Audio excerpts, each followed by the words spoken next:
Hello दोस्तों, आज हम बात करेंगे सीबीएसई बोर्ड 2025 के लिए कंपार्टमेंट और इम्प्रूवमेंट एग्जाम्स के एलिजिबिलिटी रूल्स के बारे में। बहुत सारे बच्चों के मन में सवाल होता है कि क्या मैं कंपार्टमेंट या इम्प्रूवमेंट दे सकता हूँ या दे सकती हूँ, कितने सब्जेक्ट में दे सकता हूँ या दे सकती हूँ और किस किस को मौका मिलेगा। तो चलिए आसान भाषा में समझते हैं। सबसे पहले बात करते हैं 12वीं क्लास के लिए।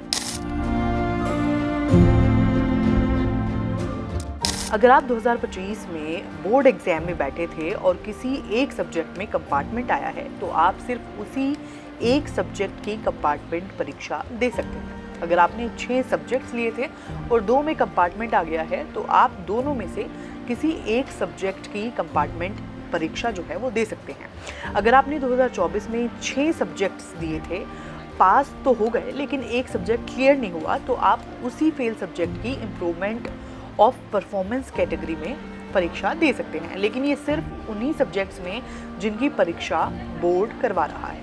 अगर आपने 2025 में सभी सब्जेक्ट्स पास कर लिए हैं, फिर भी आप चाहें तो किसी भी एक सब्जेक्ट में इम्प्रूवमेंट ऑफ परफॉर्मेंस के तहत परीक्षा दे सकते हैं, बशर्ते उस सब्जेक्ट की परीक्षा बोर्ड ले रहा हो।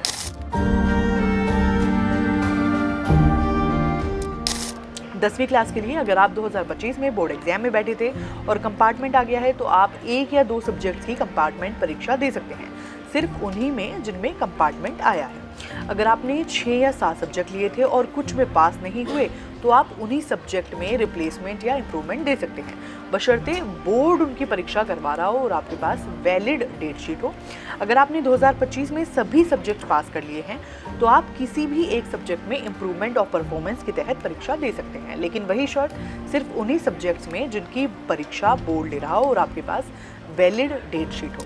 तो दोस्तों, उम्मीद है अब आपको क्लियर हो गया होगा कि कौन कौन सी कंपार्टमेंट या इम्प्रूवमेंट परीक्षा दे सकता है, कौन कौन दे सकता है।